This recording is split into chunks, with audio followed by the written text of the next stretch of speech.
Ya pemirsa, jika di puncak ramai, lalu bagaimana dengan situasi di kawasan wisata Kota Tua Jakarta? Selengkapnya sudah ada rekan kami Yosefina Damaris di sana. Selamat sore Yosi, apakah kawasan Kota Tua hingga sore ini masih ramai? Iya Syafa, selamat sore. Kurang lebih seperti ini situasi yang terjadi di kawasan Kota Tua Jakarta Barat, khususnya di area Taman Fathahillah.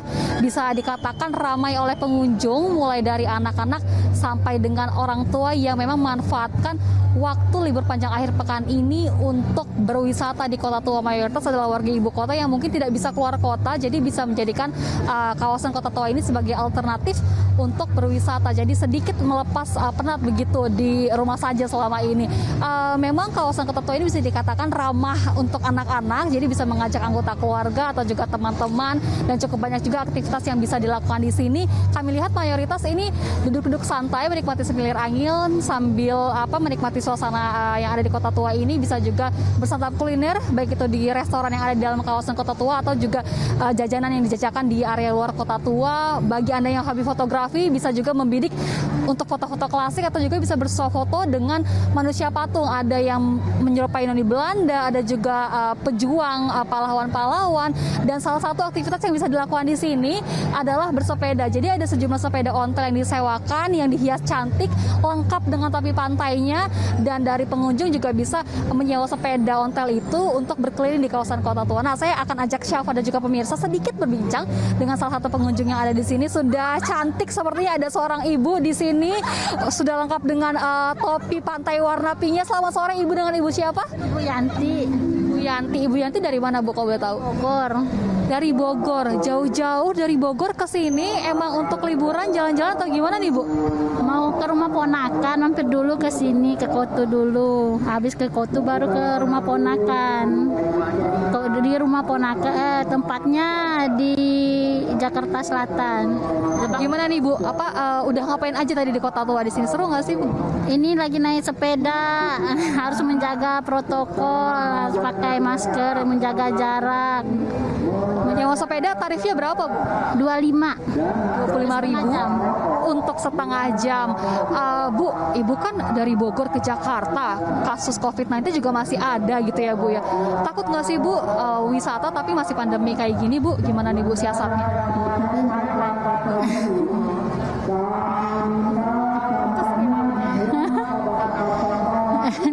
Jadi tetap bisa wisata tapi protokol kesehatannya dipatuhi gitu ya Bu, dengan mengenakan masker, mencuci tangan, menjaga jarak. Terima kasih Ibu Yanti, bisa dilanjut lagi main sepedanya ya. Iya Syafa, ini saat ini ada pemberitahuan dari petugas lewat pengeras suara karena kurang dari 40 menit lagi kawasan Kota Tua ini akan ditutup. Jadi pada pukul 18 waktu Indonesia Barat ini para pengunjung sudah diminta untuk meninggalkan kawasan ini. Memang kalau dari museum-museum sendiri bisa dikunjungi tapi sudah ditutup saat ini karena operasionalnya dibatasi hanya hingga pukul 15 waktu Indonesia Barat. Sementara untuk kapasitasnya mengikuti PPKM level 3 yang ditetapkan oleh pemerintah, memang kapasitas maksimal dibatasi 25% atau setara dengan 600 pengunjung. Tapi kalau dari pantauan kami seperti ini sudah over kapasitas atau lebih dari 600 pengunjung, sehingga beberapa kali dari petugas juga terus memberikan imbauan terkait dengan protokol kesehatan, utamanya mengenakan masker dan juga menjaga jarak. Karena untuk pantauan kami di lapangan memang masih banyak pengunjung yang tidak mengenakan masker atau mengenakan masker tapi tidak tepat caranya. Begitu juga dengan jaga jarak, titik kerumunan ini di beberapa titik agak sulit untuk jaga jarak, agak sulit untuk dilakukan karena kerumunan terjadi di beberapa titik, mulai dari pintu masuk di Lorong Intan dan juga di Gerbang Pecinan sampai ke area dalam di Taman Fathahillah ini. Bisa Anda lihat di layar Syafa dan juga pemirsa bahwa kerumunan terjadi di beberapa titik sekalipun dari petugas sudah memberikan imbauan begitu. Jadi memang harapannya ini memang dari tidak hanya mutlak tugas-petugas terkait dengan imbauan protokol kesehatan, tapi harus ada juga kesadaran dari masyarakat terkait wisata sekalipun di tengah pandemi COVID-19. Sebenarnya sah-sah saja untuk berwisata di tengah pandemi COVID-19, tapi harusnya memang protokol kesehatan tetap dipatuhi seperti mengenakan masker, menjaga jarak, kemudian juga rutin mencuci tangan dengan air mengalir ataupun menggunakan hand sanitizer. Sekalipun memang dari kasus positif COVID-19 di DKI Jakarta sendiri sudah mulai melandai. Kemarin kasus aktif positif COVID-19-nya ada di angka 4.675 kasus positif, dan positivity rate-nya juga pekan lalu ini turun di angka 18,5%. Namun angka ini pun masih tinggi, jauh tinggi dari aturan ataupun standar yang ditetapkan oleh organisasi kesehatan internasional ataupun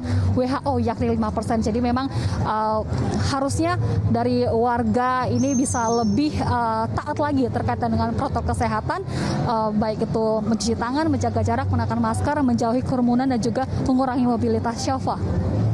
Terima kasih Yosefina Damaris atas laporannya langsung dari kawasan wisata Kota Tua Jakarta.